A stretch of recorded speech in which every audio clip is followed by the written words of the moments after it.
ನನ್ನ ಹೆಸರು ಮುನ್ನಾ ಅಂತ.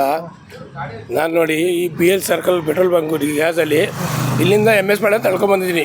9:30 ತಳ್ಕೊಂಬಂದು ಇನ್ನೂ 1 ಅವರ್ ಬೇಕು. ಇಷ್ಟು ಆಟೋ ಇದೆ ನೋಡಿ ನೀವೇ. ಇವಾಗ ಗಂಟ ಕಾಯ್ತಿದ್ದೀನಿ.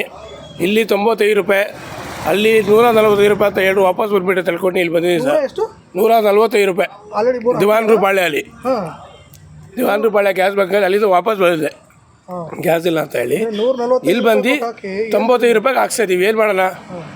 145 ರೂಪಾಯಿ ಆಯ್ತದೆ. ಇಲ್ಲಿ ಕೇಳಿದ್ರೆ ಡ್ರೈವರ್ ಪ್ಯಾಸೆಂಜರ್ಗೆ 10 ರೂಪಾಯಿ ಜಾಸ್ತಿ ಕೊಡಿ ಬಂದು ಹೊಡಿತಾರೆ, ಬೈತಾರೆ. ಏನು ಮಾಡೋಣ?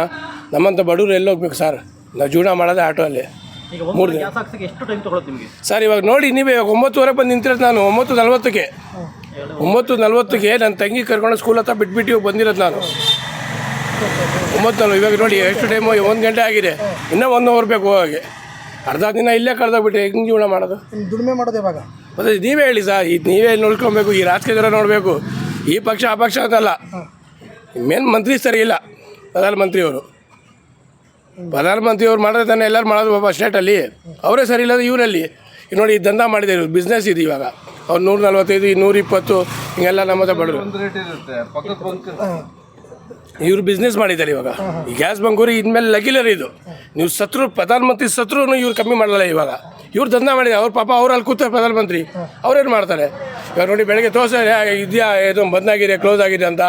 10 ಯೋಜನೆ ತೊಗೊಂಡು ಏನೋ ಅಲ್ಲಿ ಕ್ಲೋಸ್ ಮಾಡೋದಂತ. ಈಗ ವಾರ ನಡೀತಾ ಇರೋದ್ರಿಂದ ಗ್ಯಾಸ್ ಸರಿಯಾಗಿ ಸಿಗ್ತಾ ಇಲ್ಲ. ಹೌದು, ಬಟ್ ರೇಟ್ ಒಂದೇ ಥರ ಇಡಬೇಕು, ಇಲ್ಲಾಂದ್ರೆ ಅನೌನ್ಸ್ ಮಾಡಬೇಕು ಇಷ್ಟು ರೇಟ್ ಎಲ್ಲ ಬಂಕಲ್ಲಿ ಅಂತ ಮಾಡಬೇಕು.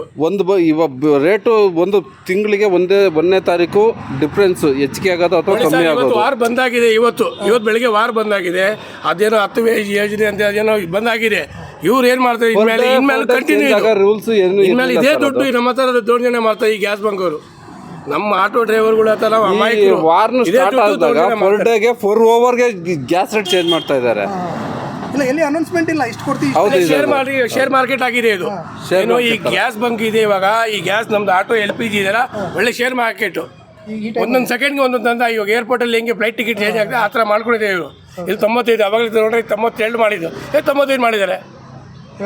ಇಂಡಿಯನ್ ಬ್ಯಾಂಕ್ ಅಂತಾರೆ, ಇಂಡಿಯನ್ ಬಂಕ್ ಅಂತಾರೆ. ಎಲ್ಲ ಇಂಡಿಯನ್ ಎಲ್ಲ ಇದು ಪಾಕಿಸ್ತಾನ ಬಿಟ್ಟಿದೆ ಲೆಕ್ಕ ನೋಡಿ. ಹಂಗಾಗಿದೆ. ನಾವು ಬಡವರು ಎಲ್ಲೋಗಿ ಜೀವನ ಮಾಡ್ಬೇಕು ಹೇಳಿ? ನಾವು ಇಂಡಿಯನ್ ಅಂತ ಒಂದು ವ್ಯಾಲ್ಯೂನೇ ಇಲ್ಲ. ಹಂಗಾಗಿದೆ. ನಾವು ಹೇಳೋದು ಗೌರ್ಮೆಂಟ್ಗೆ ಒಂದೇ ಒಂದು, ನಮ್ಮಂಥ ಬಡವರಿಗೆ ಕಮ್ಮಿ ಮಾಡಿ ನೋಡಿ. ಈ ಥರ ನಮ್ಮ ಜೀವನ ಅರ್ಧ ನೋಡಿ 3/4 ದಿನ ಇಲ್ಲಿ ಹೋಗಿದೆ. ಇವಾಗ 1/4 ದಿನದಲ್ಲಿ ಏನು ಮಾಡೋಣ? ನಮ್ಮ ಮನೆಗೆ ದುಡ್ದು ಏನು ಕೊಡೋದು ನಾವು? ಫೈನಲ್ ನೋಡಿ ಕಂತು ಕಟ್ಟಿಲ್ಲ, ಗಾಡಿ ಕಂತು 2 ತಿಂಗಳು ಆಗಿದೆ, ಕಂತು ಕಟ್ಟಿಲ್ಲ. ಹಿಂಗೆ 2 ತಿಂಗಳು ಆದ್ರೆ 10 ದಿನಕ್ಕಾದ್ರೆ ಗಾಡಿ ಸೀಜಿಂಗ್ ಕೊಡ್ತಾರೆ. ಆ ಸೀಜಿಂಗ್ 3,000 ಇಲ್ಲೇ ಕೊಡ್ಬೇಕು ನಾವು. 3,000 ಮಿನಿಮಮ್ 3,000 ಕೊಟ್ಟಿಲ್ಲ ಅಂದ್ರೆ ಬಿಡೋದು. ಗಾಡಿ ಬಿಡಲ್ಲ. ಯಾವುದೇ ಕಟ್ಟಬೇಕು, ತಿರ್ಗಿ ಅಲ್ಲೋಗಿ EMI ಕಟ್ಟಬೇಕು. ಎಲ್ಲಿಂದ ಕಟ್ಟಬೇಕು? ಸೆಟ್ಲ್ಮೆಂಟ್ ಮಾಡ್ರು ಗಾಡಿ ಎಲ್ಲ ಅಲ್ಲೋಗ್ತಿರ ಓಡಿ ಕಾಸೆಲ್ಲ ಆಗ್ತಾರೆ. CNG ಸಿಗ್ತಾ ಇಲ್ಲ ಈ ಕಡೆ, ಜಾಸ್ತಿ ರೇಟು. ಸರ್ CNG ಸಿಗ್ತಾ ಇದೆ. CNG ನಮ್ಗೇನು ರಗಳೆ ಇಲ್ಲ. LPG ಸಿಗ್ತಾ ಇಲ್ಲ. LPG ತುಂಬಾ ತೊಂದರೆ ಆಗಿದೆ ನಮಗೆ. LPG ಸಿಗ್ತಾ ಇಲ್ಲ. ಅದ್ರ ಜೊತೆಗೆ ರೇಟು ಜಾಸ್ತಿ ಆಗಿದೆ. ಈಗ ಬಾಡಿಗೆನೂ ಇಲ್ಲ. ಹೇಗೆ ಜೀವನ? ಏನು ಮಾಡ್ಬೇಕು? ನೀವೇ ನೋಡ್ತಾ ಇದ್ದೀರಾ, ಕಣ್ಣಾರೆ ನೋಡ್ತಾ. ಇಷ್ಟು ಗಾಡಿಗಳೈತೆ ನೋಡಿ, ನೋಡಿ ಏನು ಮಾಡ್ತಾ ಇದ್ದೀರಾ ಅಂತ. ಹೆಂಗೆ ಮಾಡಬೇಕು ಜೀವನ? ನಮಗೆ ಒಂದೂ ಗೊತ್ತಾಗ್ತಿಲ್ಲ. ಇಲ್ಲ ಸಾಯ್ಬೇಕೋ ಇಲ್ಲ ಬದುಕಬೇಕೋ ಒಂದೂ ಗೊತ್ತಾಗ್ತಿಲ್ಲ. ಹಂಗಾಗಿದೆ ನಮ್ಮ ಪ್ರಪಂಚ. ಇದ್ರ ಬಗ್ಗೆ ಸರ್ ಒಂದು ವಿಚಾರ, ಆ ರಾಜಕಾರಣಿಗಳು ಏನಾದರೂ ಒಂದು ಇದ್ರ ಬಗ್ಗೆ ಮಾಹಿತಿ ಮಾತಾಡಬೇಕು. ಈ ಥರ ಆಟೋ ಡ್ರೈವರ್ಗೆ ಈ ಥರ ಆಗಿದೆ, ಯಾವುದೇ ಕಾರಣದಿಂದನೂ ಗ್ಯಾಸ್ ರೇಟನ್ನು ಒಂದು ಬಂಕಲ್ಲಿ ಒಂದು ರೇಟ್ ಫಿಕ್ಸ್ ಮಾಡಿ ಅಂತ ಯಾರು ಹೇಳಿಲ್ಲ.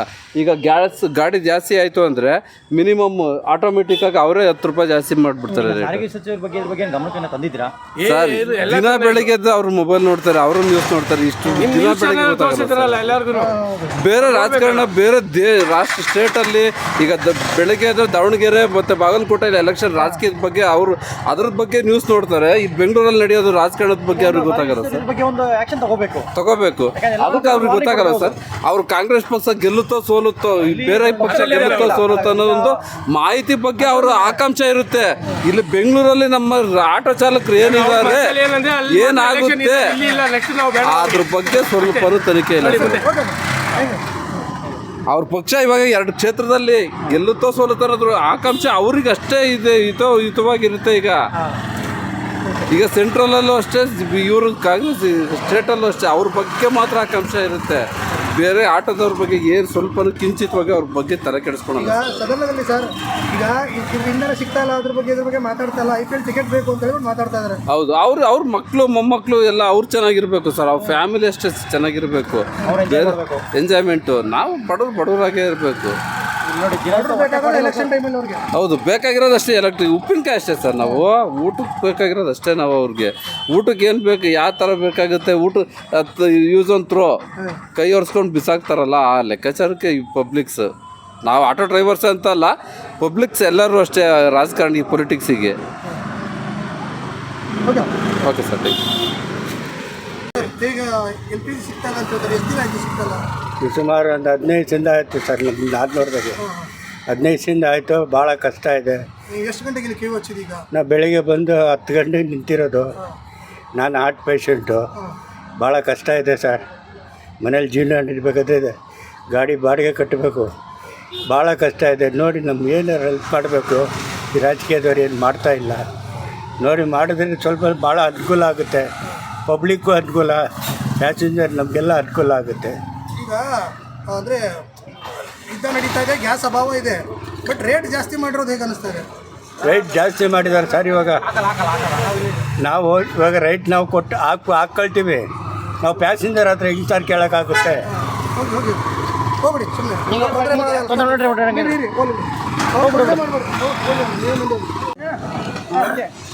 ಸರ್ ಹೇಳಿ, ಯಾವ ರೀತಿ ಅಭಾವ ಆಗ್ತಾ ಇದೆ ನಿಮ್ಗೆ ಹೇಳ್ತಿದ್ದೀವಿ?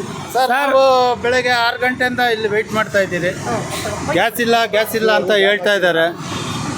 ಅದರಿಂದ ನಾವು ಇವಾಗ ಲೋಡ್ ಬಂದಿದೆ. ಲೋಡ್ ಬಂದಿರೋದ್ರಿಂದ ನಾವು ಇನ್ನೂ ಕಾಯ್ತಾ ಇದ್ದೀರಿ. ಬಂದು ಗಾಡಿ 1 ಅವರ್ ಆಯಿತು, ಇನ್ನೂ ಅನ್ಲೋಡ್ ಆಗಿಲ್ಲ. ಇನ್ನೂ ಕೇಳಿದ್ರೆ ಇನ್ನೂ ಅರ್ಧ ಗಂಟೆ 1 ಅವರ್ ಅಂತ ಇದ್ದಾರೆ. ಟಿಫನ್ ಮಾಡಿಲ್ಲ, ನಾಷ್ಟ ಇಲ್ಲ. ನಮಗೆ ಬೆಳಗ್ಗೆಯಿಂದ ಹಿಂಗೆ ಇದ್ದೀರಿ ನಾವು. ಇದು ಗ್ಯಾಸ್ ಪ್ರಾಬ್ಲಮ್ ಆಗಿದಾಗಿಂದ ಇದೆ, ಒಂದು 15-20 ದಿನ ಇದೆ, 20 ದಿವಸದಿಂದ ಇದೆ. ಇದು ನಮಗೆ ಭಾಳ ತೊಂದರೆ ಆಗಿದೆ. ಇದು ಇಲ್ಲ ಆಗುತ್ತೆ. 400 ಗಾಡಿ ಮೇಲಿದೆ ಇವಾಗ. ನಮಗೊಂದು 150-200 ಗಾಡಿಗೆ ಆಗ್ಬೋದು. ಅಲ್ಲಿ ಲೈನಿಂದ ಇಲ್ಲಿಗೆ ಬರ್ತಾರೆ, ಅಷ್ಟು ಬೇನೆ ಖಾಲಿ ಆಗುತ್ತೆ. ಮತ್ತು ಅವರು ಹಿಂಗೆ ಇಲ್ಲೇ ಇರ್ತಾರೆ, ನಾಳೆ ಬೆಳಗ್ಗೆವರೆಗೂ ಇಲ್ಲೇ ಐತಿ, ಬೆಳಗ್ಗೆ ಹಾಕಿಸ್ತಾರೆ.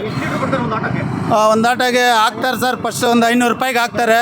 ಗಾಡಿ ಬರ್ತಾ ಒಂದು 200 ರೂಪಾಯಿಗೆ, 300 ರೂಪಾಯಿಗೆ, 150 ರೂಪಾಯಿಗೆ ಹಂಗೆಲ್ಲ ಹಾಕ್ತಾರೆ. ನಮ್ಗೆ ದುಡಿಮೆ ತುಂಬ ಕಡಿಮೆ ಆಗಿದೆ. ಆಟೋ ಡ್ರೈವರ್ಗೆ ಜೀವನ ಮಾಡೋದು ಕಷ್ಟ ಇದೆ. ಅದರಿಂದ ಇದಕ್ಕೆ ಏನು ಪರಿಹಾರ ಅಂತ ನಮ್ಗೆ ಗೊತ್ತಾಗ್ತಾ ಇಲ್ಲ. ನೋಡಿ, 6 ಗಂಟೆಗೆ ಹಾಕಿದ್ದು ಆಯಿತು, 1 ಗಂಟೆ ನಾವು ಹಾಕ್ಸ್ಕೊಂಡು ಹೋಗೋಷ್ಟಲ್ಲಿ 2 ಗಂಟೆ ಆಗುತ್ತೆ. ಊಟದ ಟೈಮು ಯಾವ ಬಾಡಿಗೆ ಈ ಬಿಸಿಲಿಗೆ ಏನು ಕೆಲಸ ಮಾಡೋಣ, ನಾವು ಏನು ಓಡಿಸೋದು, ನಮ್ಮ ಹೆಂಡತಿ ಮಕ್ಕಳುಗಳ್ನ ಏನು ಸಾಕೋದು, ಏನು ಗೊತ್ತಾಗ್ತಾ ಇಲ್ಲ. ಪೀಕ್ ಅವರು ಒಂದು ಬೆಳಿಗ್ಗೆ 4 ಅವರ್, ಸಾಯಂಕಾಲ 4 ಅವರು, ಅಷ್ಟಲ್ಲೇ ನೀವು ಗ್ಯಾಸಲ್ಲಿ ಹೋಗಿ ಕಾಯ್ಕೊಂಡು ಕುತ್ಕೊಂಡ್ರೆ ದುಡಿಮೆ ಏನಾಗುತ್ತೆ? ಮುಗೀತು. ಅದರಿಂದ ಏನು ಮಾಡ್ತೀರಿ, ಕಾಯಿಲೆ ಬೇಕು, ನಮಗೆ ಗ್ಯಾಸ್ ಬೇಕು ಅಂದ್ಬಿಟ್ಟು ನಾವು ಹಾಕಿಸ್ತಾ ಇದ್ದೀವಿ.